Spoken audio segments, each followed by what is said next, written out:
Nah, ketiga hal inilah kemudian yang akibat perang ini itu dicoba hilangkan satu persatu. Sago ID, jangan lupa subscribe dan nyalakan loncengnya.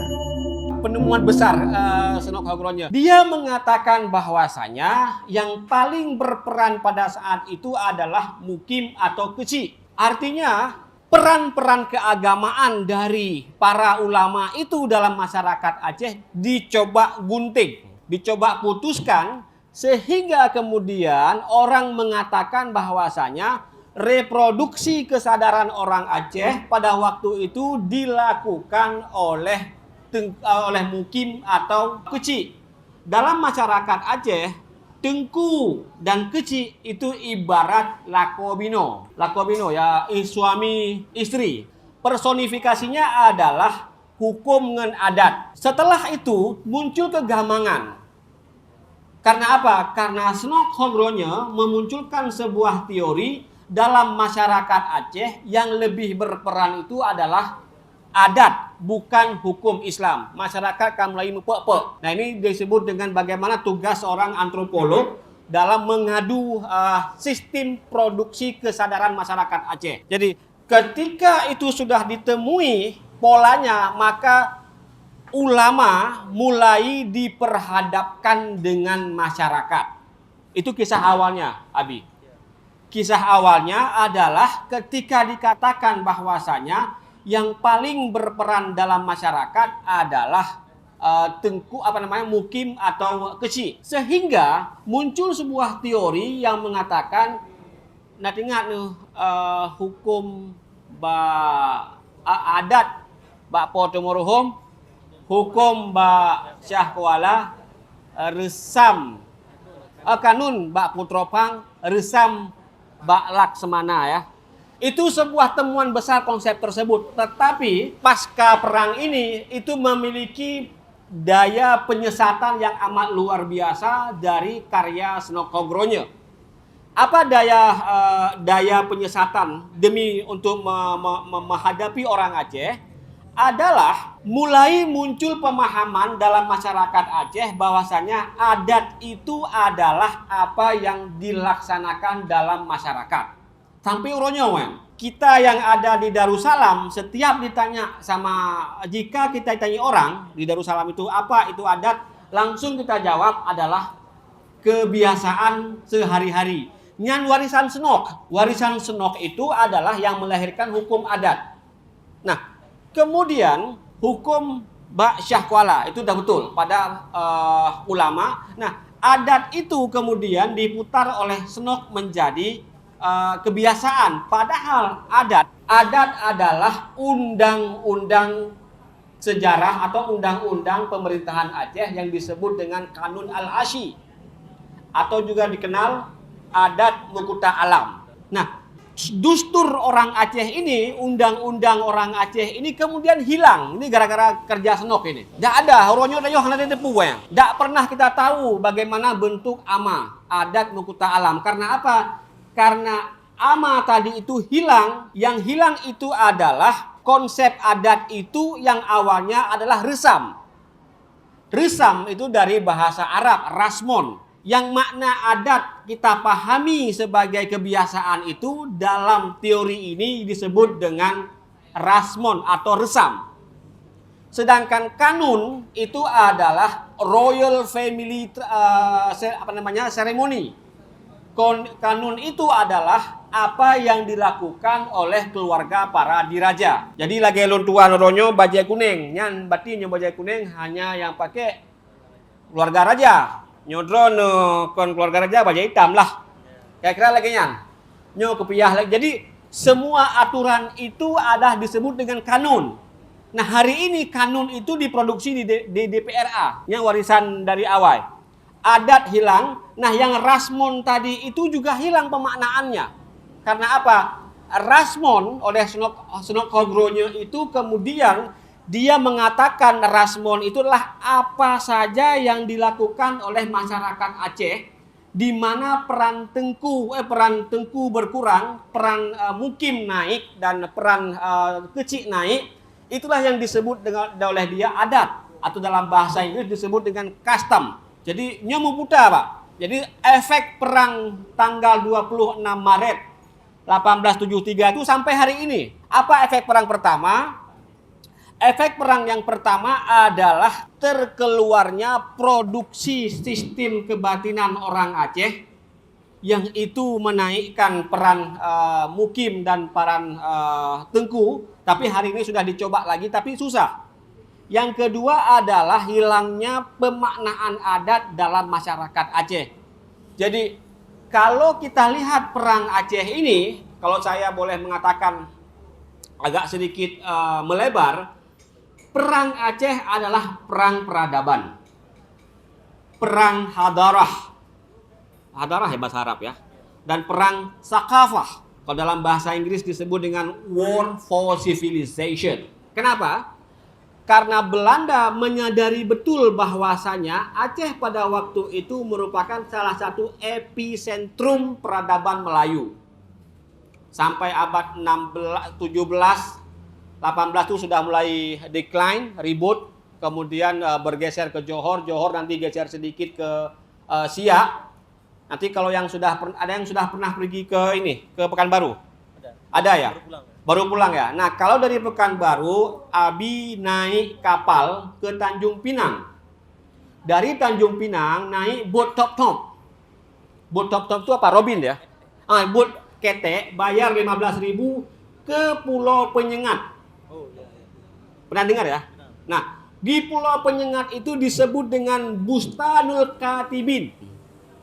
Bustanul Katibin artinya tempat para penulis waktu itu di sana. Jadi berpindahnya tradisi intelektual gara-gara perang ini dari Aceh dia pindah ke Johor sebentar, dari Johor ribut kemudian pindah ke Siak. Makanya Siak kalau kita pergi hari ini ke Siak itu masih ada beberapa tapak-tapak sejarah peradaban Melayu. Nah, Aceh waktu itu menjadi epicentrum peradaban di dunia Melayu. Apa bukti epicentrum peradaban? Dalam teori, apa yang disebut dengan peradaban adalah 3 hal. Pertama, sesuatu disebut peradaban jika dia memiliki sejarah. Makanya menyatakan merempuk urung-urung Aceh zaman itu tuturan gaya bertutur orang Aceh itu sangat historisitas sekali, sangat sejarah. Jadi dia bisa mentransfer narasi-narasi sejarah kepada anak cucu dia. Jadi kalau disebut peradaban itu pertama memiliki sejarah. Yang kedua, kalau disebut peradaban maka dia memiliki bahasa. Karena itu Aceh meskipun nanti dikatakan bahasa Aceh, bahasa Melayu, itu pernah menghasilkan tradisi intelektual menggunakan bahasa Melayu dan itu merupakan sebuah penemuan yang amat luar biasa di dunia Melayu pada waktu itu. Yang ketiga apa? Sesuatu disebut sejarah, nyolonok pegah abi pakan perang Belandanya harus mengganyang Aceh ya. Tadi saya ceritakan secara geopolitik, geostrategi. Nah, yang ketiga adalah sesuatu disebut peradaban jika di sebuah entitas tersebut memiliki kebudayaan. Nah, Aceh secara teori dia memiliki 3 hal tersebut. Aceh memiliki peradaban, Aceh memiliki bahasa, Aceh memiliki budaya. Nah, ketiga hal inilah kemudian yang akibat perang ini itu dicoba hilangkan satu persatu. Satu persatu, Pak.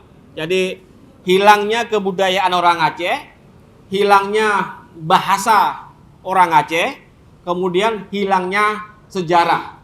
Makanya hari ini pengetahuan kita tentang sejarah itu sangat minim sekali. Anak-anak seperti ini mungkin Pak ya, perlu diajak ke Takengon, perlu diajak ke Birin, perlu diajak ke kampung beliau, ada Majapahit di sana, perlu diajak ke Idi. Di Idi itu banyak orang Sigli, karena dulu waktu peperangan banyak orang yang dari Sigli itu mereka pindah ke kawasan Aceh Tamiang. Perlu juga diajak ke kawasan Aceh Tengah, karena di sana juga banyak orang Aceh Pidi. Waktu perang mereka lari ke sana.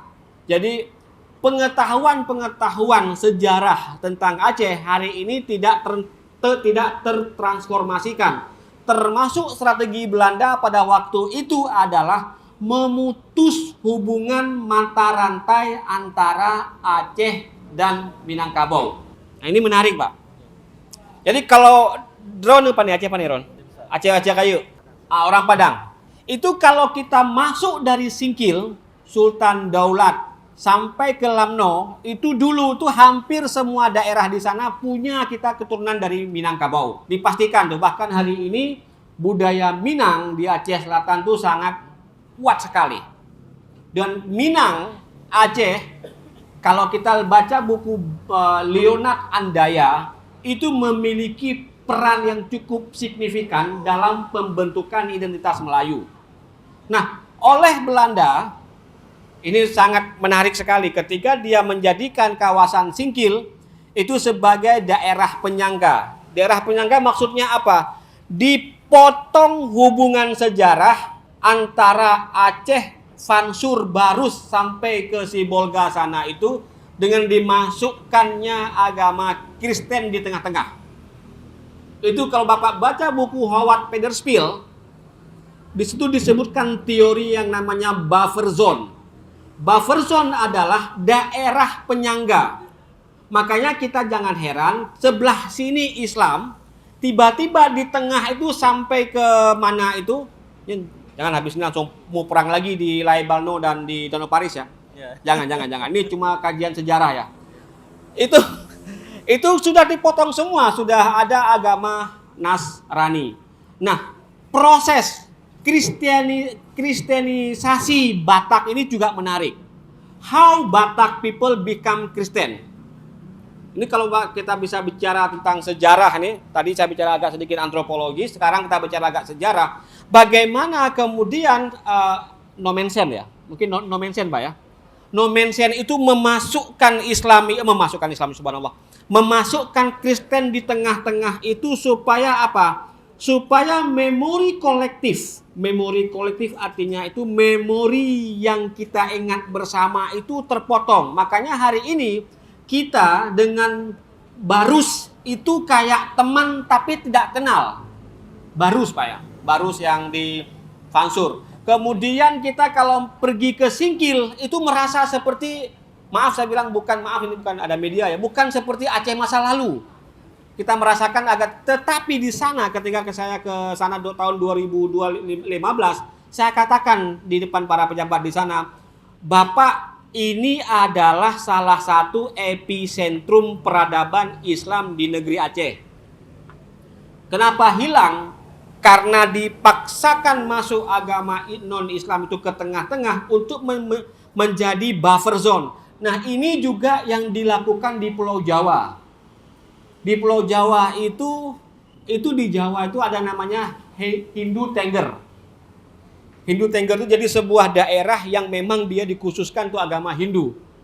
Nah, kemudian bagaimana Toraja. Jadi kalau kita lihat di Indonesia, pemetaan masuknya proses kristenisasi ini itu adalah bagian dari strategi penjajah. Kalau mau baca yang lebih lengkap boleh baca disertasinya Pak Alwi Shihab. Jadi Pak Alwi Shihab itu menceritakan bagaimana proses kristenisasi orang Batak. Jadi bagaimana imajinasi orang Batak menjadi Kristen.